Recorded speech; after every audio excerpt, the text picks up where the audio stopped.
Смртноста расте, стабилните хронични пациенти влошуваат, а здравите граѓани се разболуваат. Клиниките и амбулантите се полнат секојдневно од загадениот воздух, предупредува кардиологот доктор Антонио Антовски. Тој вели дека загадениот воздух кај граѓаните има ист ефект како и хроничните болести, како што се дијабетесот и високиот притисок, а она што го дишеме навлегува и во крвните садови и нема ефект само врз белите дробови, туку создава сериозни последици врз останатите органи и предизвикува срцеви и мозочни удари. Дополнително, сериозно го нарушува имунитетот на децата. Ги оштетува крвните садови, внатрешната обвивка, предизвикува артериосклероза.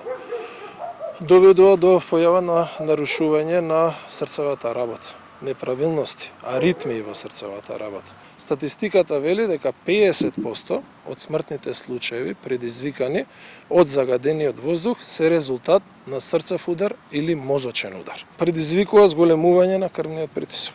Значи го дестабилизира крвниот притисок кај тие кај што со лекови е добро исконтролиран. Може да влоши контролата кај пациентите со срцева слабост, да предизвикува попуштање на срцето, дестабилизација или развој на нови настани.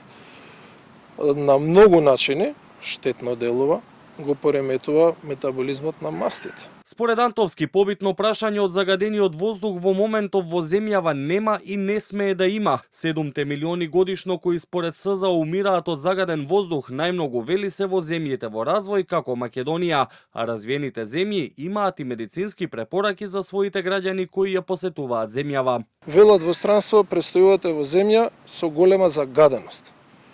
На вашиот организам ќе му требаат повеќе денови кога ќе се вратите да се врати во стабилна состојба. Тоа е официјално предупредување во развиените земји кога патуваат во земји како што е Македонија. Што се случува кога ние секој ден сме изложени? Сепак, ваквите опасности засега ги решаваме со желба за ветер и дожд, велат екоактивистите, според кои во моментов нема, а од најголема итност се соодветни мерки и стратегија за да прекине труењето на граѓаните. Мерки, велат, имало секакви оваа деценија, но без контрола врз индустријата, состојбата ќе остане иста. Не може без строга и ригорозна контрола врз индустријата да речеме дека каква било мерка е спроведена и да очекуваме некаков резултат. Резултат ќе изостане во секој случај, бидејќи кога имате еден таков крупен фактор кој ви е оставен целосно дерегулиран, вие едноставно не можете што и да направите во другите сфери, во другите сектори, едноставно не можете да го постигнете резултатот. Утрово во Скопје се дишеше полесно откако викендот главниот град се впишуваше во првите 3 најзагадени во Европа, а Македонија беше и меѓу првите 10 држави со најзагаден воздух. Повеќе мерни станици светат зелено, што значи дека има незначително загадување, односно во рамки на дозволеното. Од УХМР веќе најавија дека предстојните неколку дена ќе дувне и севера, ќе има и дожд што ќе го расчисти загадувањето. Сепак на 25 граѓаните се организираат за протест против загадениот воздух.